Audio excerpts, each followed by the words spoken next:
la moustique ne peut pas transmettre le VIH, parce que si c'était le cas, tous nous serons déjà porteurs sains. Vu qu'il n'y a pas un vecteur spécifié pour la transmission du VIH-Sida, c'est pour ça que nous disons que la moustique ne peut pas transmettre cela.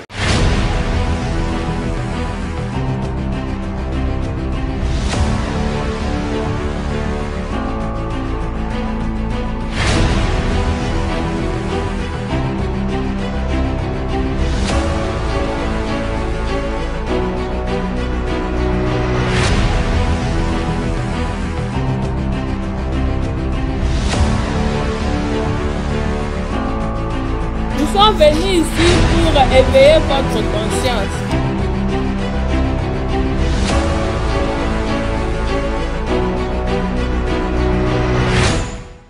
Sensibiliser les jeunes pour qu'ils deviennent acteurs de leur santé, en particulier en ce qui concerne la prévention des infections sexuellement transmissibles et le VIH-Sida.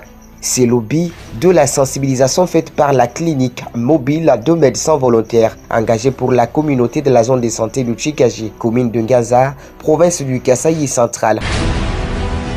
Environ 100 adolescents, dont 45 filles, de l'Institut technique médical de Tchikaji ont été sensibilisés ce samedi 30 novembre 2024 sur les moyens efficaces de prévention des IST et le VIH-Sida. C'est pour que le choix est tombé sur cette tranche d'âge.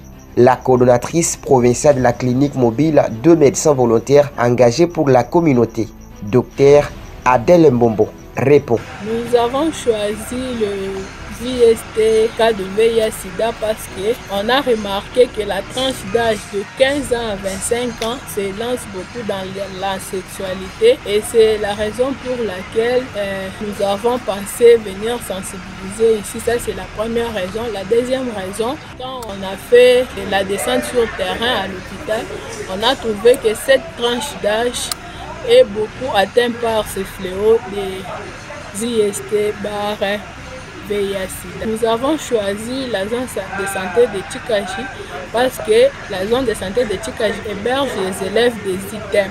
Vous voyez, par la cohabitation de filles et garçons, il y a beaucoup de choses qui se font là-bas. C'est pourquoi nous sommes venus les sensibiliser. Sentiment de satisfaction pour Madame Suzanne Ngondo, préfet de l'Institut technique médical de Tchikaji, qui promet à la clinique mobile son engagement dans la lutte contre le IST et le VIH-Sida dans son école. Vraiment, nous sommes satisfaits parce que nos apprenants ont la possibilité d'atteindre plusieurs personnes pendant leur période de stage, et ils peuvent aussi véhiculer ce message, et pour eux-mêmes aussi sont concernés pour se prévenir contre le VIH-Sida qui est un fléau actuellement dans le monde entier, qui tue plusieurs personnes et mettent les familles en désolation. Nous sommes très contentes et nous voulons que chaque fois qu'ils ne puissent pas nous oublier, qu'ils passent à tout moment avec des sensibilisations pareilles pour mettre à l'égard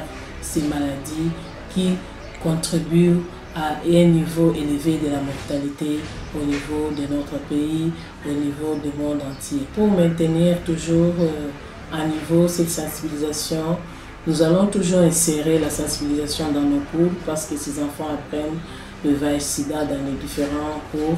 Et pour cela, nous allons continuer à sensibiliser, nous, la direction, ensemble avec les autres enfants qui sont vraiment intéressés à la chose. Pour l'élève Kamwanya Kalonga, Suzanne, le plus important c'est de s'abstenir. Et sur ce, elle fait une promesse à la clinique mobile de médecins volontaires engagés pour la communauté. Ce que j'ai retenu par la sensibilisation, comme les jeunes de mon âge, je dois avoir l'abstinence sexuelle. Donc, la promesse que je fais à cette structure, individuellement, je dois m'abstenir à faire le rapport sexuel. Il essaie de rappeler que cette structure travaille avec le moyen de bord, avec le grand souci de préserver et sauver la jeunesse qui est l'espoir de demain. Après Tchikaji, l'équipe sera à l'EFO pour sensibiliser les militaires et leurs épouses afin de préserver cette catégorie de personnes aux infections sexuellement transmissibles ainsi que le VIH-Sida.